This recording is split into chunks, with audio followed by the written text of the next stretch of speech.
کیا بچوں کے لیے کمپیوٹر کتابوں سے زیادہ بہتر ہے؟ ٹیکنالوجی کی ترقی کے ساتھ ساتھ اس بحث میں شدت آتی جا رہی ہے کہ کیا بچوں کے سیکھنے کے عمل میں کمپیوٹر کا کردار کتاب سے زیادہ اہم ہے۔ ماہرین کا خیال ہے کہ اصل مسئلہ تعلیم کا نہیں بلکہ تعلیم تک رسائی کا ہے۔ قدیم یونانی فلسفی سقراط نے کہا تھا کہ چیزوں کو لکھنا لوگوں کی یادداشت کو کمزور کر دے گا۔ اب جب ہم ہزاروں سال بعد سقراط کے اس قول کے بارے میں بات کر رہے ہیں تو یہ از خود اس بات کا ثبوت ہے کہ خوش قسمتی سے تمام قدیمی علوم کو کیوں لکھ لیا گیا۔ اس لیے آج ہم سقراط کے بارے میں بات کرنے کے قابل ہیں۔ ماہرین اکثر یہ کہتے ہیں کہ تحریری مواد یا کتابیں سیکھنے کا بہترین ذریعہ ہے اور کمپیوٹرز سیکھنے کے عمل پر منفی اثرات مرتب کرتے ہیں۔ اس کی وجہ یہ ماہرین بھی تقریباً وہی بتاتے ہیں جن کی وجہ سے سقراط لکھنے کے خلاف تھے۔ ٹیکنالوجی کی مخالفت کیوں؟ بچوں کے سیکھنے کے لیے ٹیکنالوجی کی مخالفت کرنے والے جو وجوہات بتاتے ہیں وہ نہایت حیران کن ہیں۔ جیسے کلاس رومز میں پرنٹ مواد سے الیکٹرانک اور ڈیجیٹل کتابوں اور دیگر مواد کی طرف منتقلی ہو رہی ہے، محققین بچوں کے سیکھنے کی صلاحیتوں پر ان کے اثرات کا باریکی سے جائزہ لے رہے ہیں۔ اس امر پر اتفاق نہیں پایا جاتا ہے کہ کتابیں یا ڈیجیٹل آلات بچے کی تعلیم کے لیے بہتر ہے۔ اس سلسلے میں لاطینی امریکی ملک ہنڈورس کے ایک ایلیمنٹری یا ابتدائی اسکول میں ایک تحقیق کروائی گئی۔ یہاں بچوں کو سکھانے کے لیے لیپ ٹاپ کی بجائے نصابی کتابیں رکھی گئی۔ آخر میں پتہ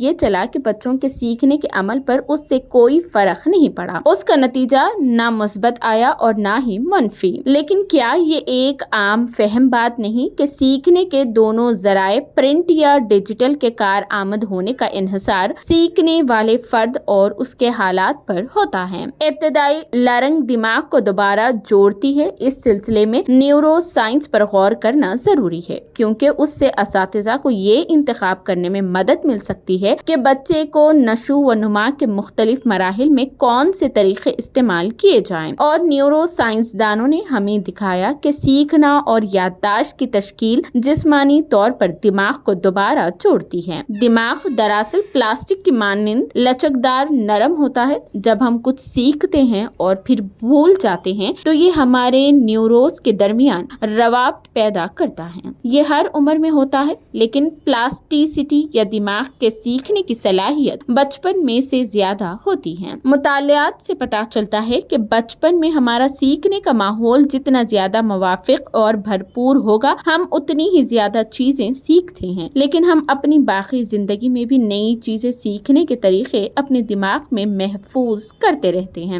زبان کی آموزش بچے بڑوں کے مقابلے میں دوسری زبان بہت آسانی سے سیکھتے ہیں کیونکہ ان کا دماغ زیادہ تر و تازہ ہوتا ہے۔ مزید یہ کہ جن بالغوں نے بچپن میں 2 زبانیں سیکھی ہے وہ تیسری زبان ان بالغوں کے مقابلے میں بہت آسانی سے سیکھ سکتے ہیں جنہوں نے بچپن میں صرف ایک زبان سیکھی تھی۔ دماغی حس کے محرومی بچپن میں حسی محرومی دماغ کو مستقل طور پر منفی انداز میں متاثر کرتی رہتی ہے۔ مختلف تجربات سے محروم بچے جنہیں بڑوں کے ساتھ کم رابطوں اور تعامل کا موقع ملتا ہے، یا وہ بچے جنہوں نے اپنا بچپن پابندیوں میں گزارا ہو، ان کی سیکھنے کی صلاحیت بہت محدود رہ جاتی ہے۔ تاہم کم عمروں کے دماغی صلاحیتوں کو بہتر بنایا جا سکتا ہے۔ تاہم بڑے ہو جانے پر اکثر اس قسم کی تبدیلیوں کے امکانات کم رہ جاتے ہیں۔ سیکھنے کے کثیر طریقے مفید ماہرین کا کہنا ہے کہ بچوں کو ڈیجیٹل اور فزیکل دونوں طرح کے سیکھنے کے ٹولز کی زیادہ سے زیادہ اقسام مہیا کی جانی چاہیے تاکہ ان میں مختلف طریقوں سے سیکھنے کی صلاحیت متحرک ہو سکے۔ اس سے ظاہر ہوا کہ کسی چیز کا